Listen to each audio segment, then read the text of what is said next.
So the question is, how do you make your desire, the thing that you want, larger, more present than the resistance that seems to inevitably come along with it? If I had to think back over my life and people I know, and then of my own experiences, one of the things that plagues us as we move from consciousness to consciousness, from level to level, from place to place in our lives, it's this idea of we get this new desire, and then we're excited about it, but then before long there's a pretty stiff wall of resistance, and sometimes it keeps us from achieving our goal. So today we're going to talk about how to make your desire, the thing that you really want, continue to stay prevalent in your mind and in your life, and to overcome the actual resistance, to talk about really what is the resistance. Welcome in, guys, to Rethink. My name is Kelly. I'm your host. It's always my pleasure to welcome you guys in. I'm really excited about the trajectory of our program, our podcast, our YouTube presence. Everything's growing. Everything.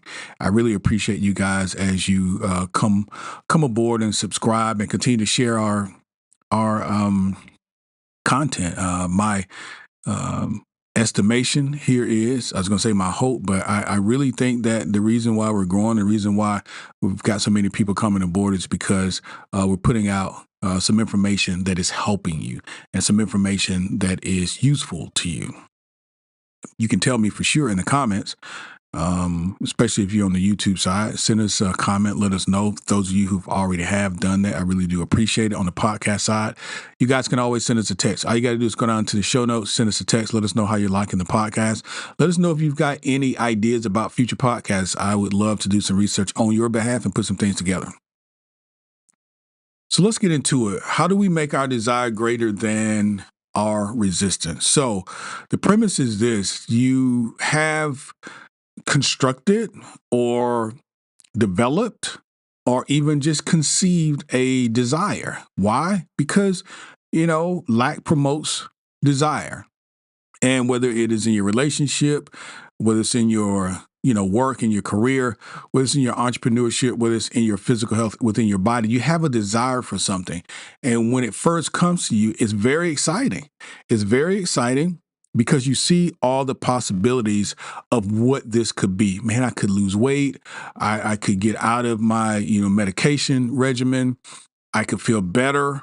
I could travel. I can do all these things with my kids without getting tired. Or in a relationship, you're excited about being in this relationship, potentially being, partnered or married, and you're excited about it. You think about promotions on your job and what it takes, to get you, where you want to be in your career, and you become excited about it. You think about stepping out of your career and into an entrepreneurship, and the simple thought of it is exciting. Initially, it's so exciting. When you get that first job or a new promotion, everything is glowing, it's exciting, new relationship is exciting. Just the idea of thinking about it is exciting, and that's great. However, it's not very long afterwards until we have a level of resistance and we begin to dig up the seed we just planted and start thinking, well, what if this, or what if that? What if it's not what I think it is? Or what if he or she is not who I think they are? A lot of people end in divorce, or, I could start this lifestyle change or this diet. Maybe it's going to take longer than I thought. Maybe I won't really lose the weight. I know plenty of people who, they tried this and it didn't really work for them. Or, there are other people going for this upgrade, for this promotion. And who's to say they're going to choose me? So my point is, you get this resistance that comes in that sort of just sidelines your enthusiasm. None of it is really real. None of it is true. All of this is mind generated. What is that 1 second we're excited, and the next second we are sabotaging our own thoughts? You think about it, nothing has happened. Absolutely nothing has happened. You projected even the excitement, but now you're projecting the opposite. The excitement is necessary. What we don't want is the resistance, because the way that we create is by thinking about the things that we want, promoting that feel-good feeling, developing and increasing that dopamine and serotonin, that things in our system, those chemicals that are going to help us to feel that way, to feel our desire into us. What we don't want is the resistance. So what we're going to talk about is how we can avoid or lessen that negative talk. The question is, where does it come from in the first place? I think a lot of programming, for example, there's so much programming that we have that we are unaware of innately. If you see, your brain sees evidence that something, could happen, it can create a scenario for you and suggest to you that, that's all well and good, but really what could happen is this. This is what could happen. You've heard people say, I'm going to hope for the best, but I'll prepare for the worst. Well, then just don't do anything because you're digging up your own seed. I'm playing devil's advocate or, worst case scenario. Let's turn the wheel in a different motion. What is keeping us from preparing for the best? Why doesn't anybody say that? I'm preparing for the best. People seem to always have this underlying fear that the other shoe is going to drop. And that's the saying in our society. I'm just waiting for the other shoe to drop. Where does this come from? Here's the issue. So if we're going to make our desire stronger than our resistance, the key really is to encourage, develop, and somehow matriculate in more of the positive thoughts and ignore, lessen, and negate the negative thoughts. What happens is we tend to, when we have a lot of negative thoughts, it promotes things like lack of motivation. 1 second you're excited about it, and within the same, 15, 20 minutes, maybe 30 minutes, you've suggested to yourself a reason why what you really want can't happen. So then your motivation begins to go from here. It begins to go down and down and down because once you introduce that first thought, more thoughts like that will come. The key is once that initial thought of a resistance comes, you must meet it with force. When that first resistant thought comes, you must interrogate that thought because that thought opens the gate to many other thoughts like it. No different than if you're having a very inspiring conversation with yourself. An inspiring thought opens the gate to more inspiring thoughts. So thought in and of itself is neither good or bad. What it depends on is what types of thoughts do you want to have? Well, if you want to achieve your goal, let's reverse engineer this. If you want to achieve your goal, then we want to have thoughts of achievement. We want to have successful thoughts. Resistance doesn't play a role in success. So the first thought of resistance that comes, you must interrogate it because that is the thought that's going to open up the door. What does that mean?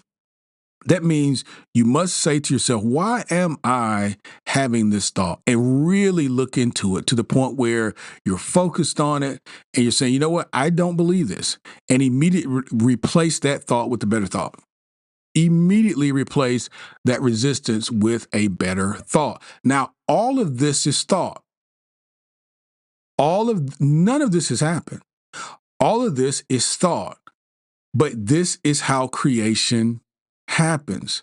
It begins with the mind. It begins with the thought. So if you cannot convince yourself within your own mind that you're going to lose the weight or be in a relationship, get married, have the promotion, have the business, if you can't win that battle here, then it won't be won in the external world. It will not be won in the external world. Once it's won here, then it has no other choice but to materialize because first comes the thought and then comes the action, but it must be won here. So that's why it's important for that very first thought for you to interrogate it and to stop the very first one. How do you do that? You replace it with a better thought. You challenge the thought.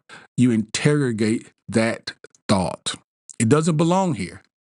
It does not belong here. If it stays, You're talking about lack of motivation, procrastination. You're talking about self-doubt. You're talking about fear of failure. And you're talking about something we haven't talked about a lot on this podcast, which is inconsistency, inconsistent effort. Imagine if you got up every day and you walked 5 miles every day without fail for 30 days, every day. What would happen at the end of those 30 days? Would it be different than if you got up every other day, walked half a mile? Sometimes, inconsistency is never going to be superior to consistency. Over time, consistent effort will render the results that you're looking for, is my point. And resistant thought has no place in your consistent effort. Inconsistency can make us feel like we're not making progress. We're taking a few steps forward on one day, a few steps backwards on the next. It must be a consistent effort. Imagine if you start practicing meditation, for example, which is a big part of success, particularly around the ideology of what we talk about here on Rethink. But you skip a few days. And maybe it's because in the short term, you feel I don't enjoy this. It's uncomfortable. It's uncomfortable when I sit by myself. All my thoughts rush in. I feel very fearful. It's uncomfortable. And I don't like to do it every day. In the long term, are you going to be able to master meditation, even if there's a thing? Are you going to be able to utilize this particular tool in your toolbox to get you to where you want to be? No. We all have gone through the uncomfortable feeling of meditation, of being alone with our thoughts. It is part of the process. If you take time off, then your process is going to take longer. Just as simple as that. At the end of the day, let's talk about some solutions, because this is where I wanted to take us.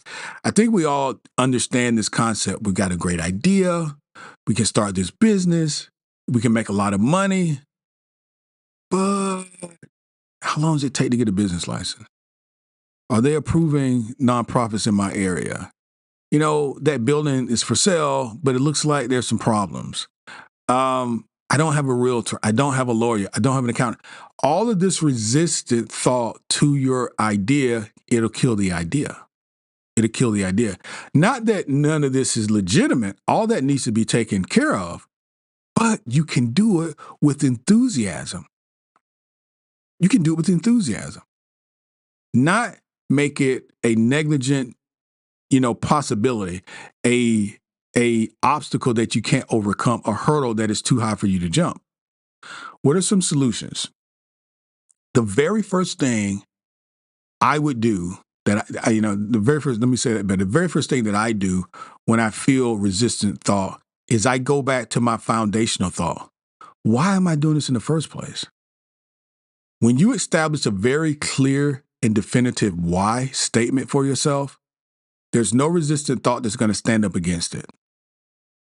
Understanding the real reason why you're doing something, the deep reason why you make this goal in the first place, the resistance must fail. It will fail to that. It will fall to that. So when your why is powerful, resistance feels small in comparison. So let's say, for example, you are leaving corporate America and you've got a strong urge and a desire to own your own business. Why do you want to do that? I want to establish my family as financially independent, and I want to give to my kids something that I never had, which was security and a long-lasting business structure in place. So they won't have to struggle whatever your story is. But the fact that you're doing this for your family and for longevity will be a strong enough story to convince you no matter what resistance comes up, I'm going to move forward. So liquor license or LLC or lawyer, accountant, none of that is going to stop you from obtaining, your business, because your why is superior to the resistant thought. But you must establish the why. The other thing is break down your goals into small steps so it doesn't feel overwhelming. If you know that ultimately, let's say it's January, but ultimately you want to open your business in October because there are a number of steps to take place, so October is the 10th month. Divide your goals up into 10. Start off with your administration first, your LLC, your business license, all the administrative work up first. Do that in January.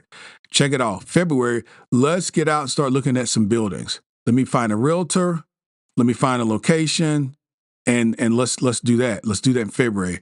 And in March, let's source our vendors. Let's find out about our shipping. Let's get all that done. Don't try to do it all at one time, or it will feel overwhelming. And when you feel overwhelmed, you have a tendency to feel like you may fail. Why? Because it's so heavy. If I've been in that position where you feel like I've got so much on me now. If you tend to generate less positive thoughts when you're under more pressure, more strain. If you break it down into smaller groups, like the old saying says, how do you eat an elephant? One bite at a time. Be smart and be kind to yourself. Break out your workload into smaller dimensions so it doesn't seem like it's so much. Now, I'm going to tell you the secret to this. And once you start checking things off, the reverse happens. You feel productive. You feel empowered, and you feel like your dream is in motion. I've got my LLC. I have my business license. I've met this person. We've been on this date. I have started my walks every week, and I've actually lost 5 pounds. I know I need to lose 150, but the first 5 are gone. So now I'm down to 145. Whatever your goal is, do it incrementally and check some things off, and you'll feel a sense of progress, and that will help you to keep yourself motivated to move forward. Always visualize the outcome. If you spend time daily, which we all should, in front of our vision boards, in front of our, selves, visualizing the things that we want. When I say in front of ourselves, I mean meditation. When we go into our quiet spaces and when we are idolizing, if you will, the results, we should be feeling a certain way, feeling successful, feeling accomplished, feeling achieved, seeing ourselves, getting this done. We've got to do that on a regular basis. Otherwise, a resistant thought could come in and we're spending more time thinking about what could happen to negate our business, to negate our promotion, to negate our relationship, to negate our health versus then promote it. Spend time visualizing your outcome. Visualization strengthens the connection to the end goal, to the achievement. The more time you spend with it, the closer you get to it. The more time you spend with it, the closer you get to it. And when resistance does come, you'll find it easier to push through the resistance as opposed to go with the alternate thought. Here are some daily practices, probably nothing you haven't heard before, but reasons why you should continue to do these practices. Because whether you realize it or not, this is what's helping you. Affirmations. Continue to have really strong self-talk every day. Be aware when you're going negative. Whether you're on the phone, whether you're talking to yourself in your head, driving, your kids to practice, whatever it is, when a negative thought comes up, you've got to interrogate it. You've got to say, this does not belong. You are not welcome. The way you get it out is replaced with a positive thought. If something comes up and says, listen, I don't understand where I'm going to get the money from. Hey, that thought should be replaced. Replace the thought with, I live in an abundant universe. I am a representative of Source. Source is in me. I am Source. Everything that I need comes to me, and it comes to me easily. Small wins. Celebrate everything. Small wins. When you see that first 5 pounds going off, you got another 145 to go. Man, celebrate that 5 pounds like it's the entire goal, because you've started and you're moving in the right direction. And so many other people haven't begun. So many other people are not going to lose this weight. And man, I can see myself at the beach. I can see myself, in this new suit. Because once you celebrate the small accomplishments, they will grow. Because you lost that 5 pounds, that puts you closer to 10. Yeah, it's a small amount compared to 150, but it's something. It's something. And then next thing you know, that 10 is going to be 20 and that 20 is going to be 30, and you're well on your way. Celebrate the small accomplishments. Make a big deal out of the small stuff, because everybody starts in the small areas. Nobody loses 150 pounds in one day, but there's been so many people who have lost 150 pounds or more. They all started with 5 pounds and 10 pounds and 20 pounds. One of the things you can do is get yourself an accountability partner by having someone else that you trust inside your circle, when you're going through, your particular, bridge of incidents, if you will. It's a lot easier to be able to be accountable, for your goals and being consistent. Remember what I said about inconsistent effort? If you got an accountability partner, particularly when it comes to like losing weight and staying on track, the person can ask you on a regular basis, how are you doing with your goals? And you can be and will be accountable. If you know you're going to have to talk to someone other than yourself, for some of us, it's very easy for us to be, not honest with ourselves. But when there's another person involved, we know we've got a level of accountability. So if it is the business, and let's say you have a business partner, partnerships work really well a lot of times because you're holding each other accountable. Relationships work very well when you're holding each other accountable. So find yourself an accountability partner and someone you trust to share your vision with, your desires with, and that person can help to hold you accountable. Because remember, our goal is to take our desire, the thing that we want to achieve, and make it just a little higher or a lot higher than the resistance. The resistance will come. It's just part of the yin and the yang of the duality of the world that we live in. But because you are a high achieving individual, because you're a very conscious individual, you can anticipate the negativity, negative self-talk, the resistance. And so when it comes, unlike other people, you're actually prepared and you have a plan and you're going to interrogate the thought, and the thought's not going to stay. So what that means is you're going to raise up your desire and you're going to lessen the resistance. And what that does, it gives you a greater chance of achieving your goals. Hopefully, guys, this has been very, very helpful for you today. I want you to listen to it again because, a lot of times things that seemingly are simple, we tend not to take as maybe as profoundly as, other things. But just by interrogating your thoughts, not allowing resistance to enter into your mind initially, what happens is once we initially make the interrogation, we have a higher chance of being successful. The problem is a lot of times people just allow thoughts to roll in their heads, and before you know it, they've rolled all the way off the cliff because you've allowed negative thought after negative thought after negative thought just to come through. You're not checking your own thoughts. Remember, you're the conscious mind. Subconscious mind is part of the universal mind, and you are the gatekeeper. What does that mean? That means whatever you allow past you can get into the subconscious. Subconscious doesn't care what comes in. It's relying on you to tell it what you want.